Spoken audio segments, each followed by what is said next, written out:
안녕하세요, 단골 여러분. 반갑습니다. 신현선의 책슈퍼입니다.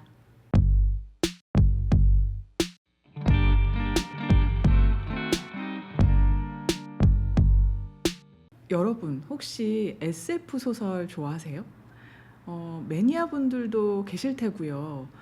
별로 관심이 없는 그런 흥미 없는 분들도 계실 텐데요. 저는 그 딱 중간에 있는 독자예요. 그러니까 엄청 찾아서 읽는 그런 코어 독자는 아니지만 그래도 SF가 주는 어떤 새로움, 놀라움 이런 것들을 너무너무 좋아하고 그래서 SF에 늘 호감을 갖고 있는 그런 독자입니다. 그래서 우연으로 만나게 되면 그게 비록 우연이라 할지라도 이것은 역시 필연이었다 생각하면서 기쁘게 읽고 있는데요. SF 소설이 이렇게 재밌구나 라고 생각하게 된 것은 배명훈 작가님의 작품들을 읽으면서인데요. 예술과 중력 가속도, 그리고 청혼, 그리고 고고 심령학자, 그리고 미래 과거 시제까지 꾸준히 따라 읽으면서 매번 너무나도 새로운 신선한 자극을 주는 그런 책 읽기를 했거든요. 그러니까 시야가 아주 넓어지는 경험을 했다고 말씀드릴 수 있을 텐데요. 바로 경이감입니다.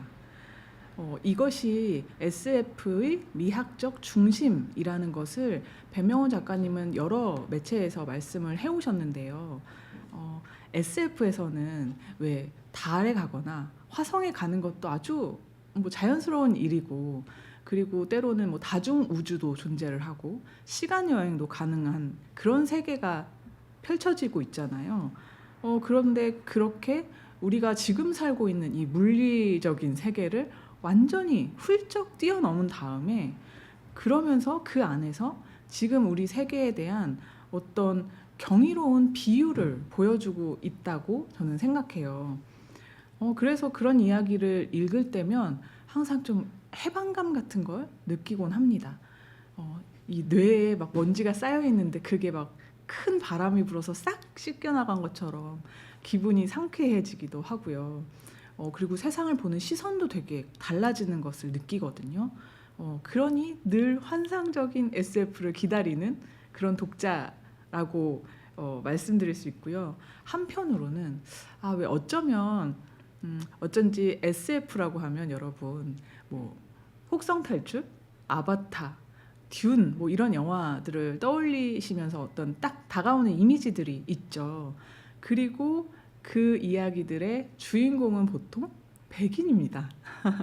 네, 그래서인지 예전에는 그 SF 소설에서 배경이 한국이라거나 아니면 SF 소설의 주인공이 한국 사람이다라고 할 경우에 약간 뭔가 어색하게 느껴지는 그런 시절도 있었던 것 같아요. 그런데 지금은 그렇지 않죠. 김초엽 작가님이나 정보라 작가님의 가장 최신의 SF 작품들을 보면 아주 자연스럽게 우리에게 익숙한 배경들이 그리고 익숙한 인물들이 등장하잖아요. 제가 최근에 김초엽 작가님의 양면의 조개껍데기를 읽었는데요. 그 책도 정말 너무 재밌으니까 그 책도 꼭꼭 같이 읽어봐 주시고요. 그 책의 첫 번째로 수록된 단편이 수부 다니의 여름휴가라는 단편인데요. 거기에는 그냥 성수동이 확 나와버리거든요. 너무 재밌어요. 그러니까 그런 의미에서 최근에 한국 SF 소설이 그려내는 세계가 참 반가운 느낌입니다. 오늘 소개할 책도 바로 한국의 SF 소설집인데요. 이하진 작가님의 우리가 마주할 기적은 무한하기에입니다. 표지. 이하진 작가님은요, 입자 물리학을 공부하셨어요. 그러니까 이하진 작가님이 쓰는 이 SF는 뭐랄까 전문가 SF, 전문적인 SF라고 할 수 있을까요? 이번 소설집에서도 그런 물리학적 지식들이 굉장히 많이 발견이 돼요. 가령 이 책에 수록된 지오의 의지라는 단편이 있는데요. 그 단편은 달에 거대 가속기가 설치된 세계가 배경입니다. 거대 가속기.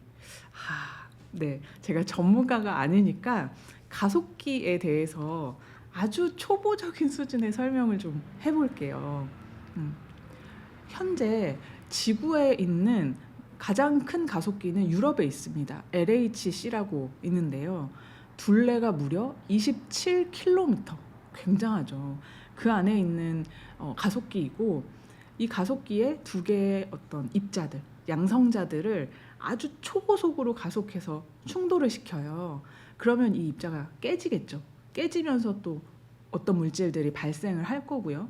그런 것들을 물리학자들이 관찰하고 연구하면서 도대체 이 우주 빅뱅 직후에, 그러니까 빅뱅이 탁 터지면서 우주가 시작되었을 때 도대체 무슨 일이 일어났는지, 그리고 물질을 쪼개고 쪼개면 과연 어떤 세계가 나타나는지, 이런 것들을 알고 싶어 하는 거죠. 근데 이 가속기의 크기가 클수록 가속력의 크기도 커지는 거잖아요. 그래서 이 크기가 아주 중요한 문제인데, 찾아보니까 중국에서 100km에 달하는 가속기 건설을 추진하고 있다는 뉴스도 작년에 있었더라고요. 그만큼 이제 크기가 문제인 건데, 지오의 의지라는 단편의 배경은 그 달의 둘레에 거대 가속기가 설치되어 있다는 것이잖아요. 그러니까 상상하건대 왜 지금의 물리학자들이 어떤 꿈꾸는 그런 세계가 실현된 곳이 아닐까, 이런 생각도 하게 돼요. 그리고 그 덕분에 이 지오의 의지라는 단편 속 세상은 시간을 과거로 돌릴 수 있게도 되거든요. 근데 이 설정이 왜 어떤 SF 소설에서 그냥 단순하게 소설적인 설정으로 확 과거로 갈 수 있다, 그냥 이렇게 해버리는 경우도 있을 텐데, 그러지 않고 아주 상세하게 과학적인 지식을 동원해서 어떤 메커니즘으로, 그러니까 이 가속기가 어떤 역할을 하고 어떻게 자기의 능력을 발휘해서 이 과거로 갈 수 있느냐, 이거를 설명하고 있어요, 이 작품에서는. 그러니까 제가 저는 너무나 문과 인간이고 물리도 전혀 모르지만, 그래서 그 작품에서 소개하는 물리학적 지식을 완전하게 다 이해했다고는 말씀드릴 수 없겠지만, 다만 그 설명이 너무나 설득력이 있었기 때문에 그렇게 가능해지는 거구나 라는 공감을 할 수가 있게 돼요. 그래서 그 공감 안에서 이 소설을 따라가게 되는 거죠. 좀 가속기 얘기까지 하고 좀 머리가 아프셨나요? 하지만 진짜 이런 세계에 과감하게 뛰어들어 보자고 제안을 하고 싶어요. 왜냐하면 그렇게 진입했을 때 이 펼쳐지는 세계가 아주 흥미롭고 아름답기 때문입니다. 이 우리가 마주할 기적은 무한하기에, 이 작품 안에는 말씀드렸듯이 이런 거대 가속기로 엄청나게 달라진 그런 세계도 등장을 하고요. 또 어떤 단편에서는 지구의 질량이 갑자기 가벼워지면서 왜 중력이 약해지고, 그래서 사람들이 지면으로부터 이렇게 떠오르기도 하는 그런 세계가 또 등장하기도 하고요. 4차원의 공간을 볼 수 있는 어떤 그런 능력이 있는 인물도 등장을 하고, 또 뒷마당에 운석이 떨어진 22세기의 가평을 배경으로 하는 이야기도 등장을 해요. 그리고 기후 위기로 빙하가 녹아서 결국에 인류가 사라진 어떤 세계도 나오는 시기예요. 근데 이런 이야기를 읽는데 무엇보다 이 작품들이 참 좋았던 이유는 지금 말씀드렸던 이런 설정, 그러니까 아주 위태롭기도 하고 아주 낯설기도 한 이런 세계를 그리면서 동시에 그 인류 혹은 인간의 삶이랄까요, 또 관계의 소중함이나 아니면 그리움이라는 감각, 그리고 추모하는 마음이나 희생하는 마음, 이런 굉장히 극히 인간적인 어떤 그런 감정을 건드려주는 그런 이야기들이 있다는 거예요. 어떤 단편은 이스라엘의 팔레스타인 학살을 떠올리게도 하고요. 또 어떤 단편은 세월호를 떠올리게도 합니다. 그런 이야기를 읽는데 결국은 나아질 수 있는 희망이랄까? 인간의 존엄성 같은 것들을 생각하게 돼요.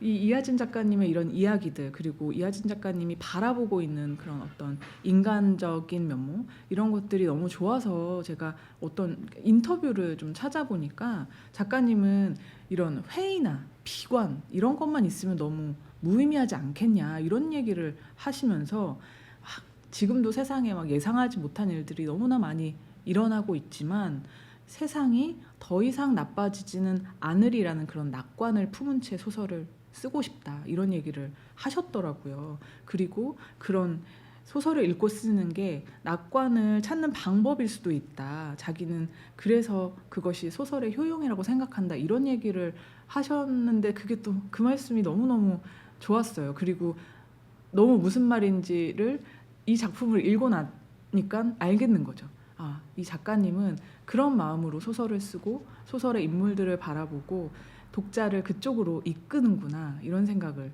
하게 됐습니다. 아, 그래서 이 소설집의 제목이 우리가 마주할 기적은 무한하기에 라는 점도 참 좋았어요.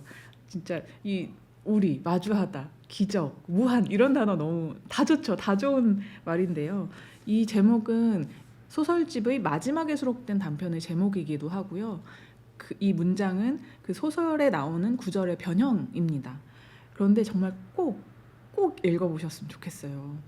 이 말에 담긴 그 가능성에 대한 믿음 있잖아요. 그런 것들을 이 작품을 읽으면 나도 느끼게 되고 그런 마음에서 단골 여러분들도 그런 마음을 좀 품게 되기를 바라는 마음으로 추천을 드리고 싶어요. 이 SF를 읽으면서 그런 생각을 번번이 많이 하게 되는 것 같은데요. 왜 생각해보면 인간은 계속해서 뭔가를 발명해냈잖아요. 기술을 발전시켜 왔고요. 근데 저는 늘 그 어떤 새로운 것을 발명해낼 것인가 보다 그렇게 만든 훌륭하고 유용한 도구들을 어떻게 사용할 것인가 쪽이 훨씬 더 중요하다는 생각을 해요. 왜 기껏 AI 기술 막 발전시켜 놓고 만들어 놓고서 그거를 막 사기, 성범죄 같은 것에 사용할 뿐이라면 그거 너무 끔찍하고 우울한 일인 것 같거든요. 이걸 어떻게 활용해서 이 세상의 불평등을 조금 더 낮추고 어떻게 세상을 좀 더 살아갈 만한 곳으로 이동시킬 수 있는지 고민하는 일이 참 중요할 것 같고요. 그런 의미에서 SF 소설은 특히 우리가 마주할 기적을 무한하기에 이 책은 우리가 잃지 말아야 할 가치를 얘기해 준다는 점에서 진짜 읽어야 할 필요가 있는 작품이라고 생각했습니다. 진지한 얘기를 했는데요. 일단 너무 재미있어요. 너무 아름답고요. 그 지구의 변화한 풍경조차도 너무너무 아름답게 그리고 있어서 그런 미학적인 관점에서도 진짜 읽는 즐거움이 충분할 거라고 생각을 하고요. 여기에 등장하는 인물들의 선택이 정말 좋거든요. 그러니까 자신의 어떤 신념을 양보하거나 포기하지 못해서 자신을 희생시키는 그러니까 그 개인에게는 희생이지만 인류 전체에 그리고 이 세계에는 아주 유용한 그리고 의미가 있는 가치를 남기는 그런 선택들을 하는 인물들이 나와요. 그런 인물들을 읽는 것이 저에게도 참 용기가 되고 그리고 이렇게 이런 선택을 하는 것이 참 중요하겠다라는 점을 다시 한번 되새기게 되고요. 그러니까 이렇게 재밌는 책들을 읽고 그런 교훈까지 얻을 수 있다니 이것이 SF의 경이로운 점이고 참 짜릿하고 좋아하는 그런 점이라고 생각해요. 완전히 저는 이하진 작가님의 팬이 되어서요. 또 이렇게 고백을 하면서 오늘 책 소개를 마무리할까 합니다. 오늘 소개할 책은요. 다시 한번 말씀드릴게요. 이하진 작가님의 우리가 마주할 기적은 무한하기에 이 좋아하는 단어들이 다 들어있는 그런 제목이고요. 연휴 잘 보내셨는지 모르겠는데요. 그래도 아직 주말이 있고 그리고 또 우리에게는 읽을 책이 이렇게 있으니까요. 이 책 같이 읽으면서 연휴의 피로도 좀 잊어보고 그리고 다가올 어떤 주말의 기운도 내보셨으면 좋겠습니다. 저는 단골 여러분들을 위해서 또 아주 열심히 좋은 책 찾아서 읽고 다음 주에 가져오도록 할게요. 지금까지 신현선의 책슈퍼였습니다. 신선한 책 팔아요.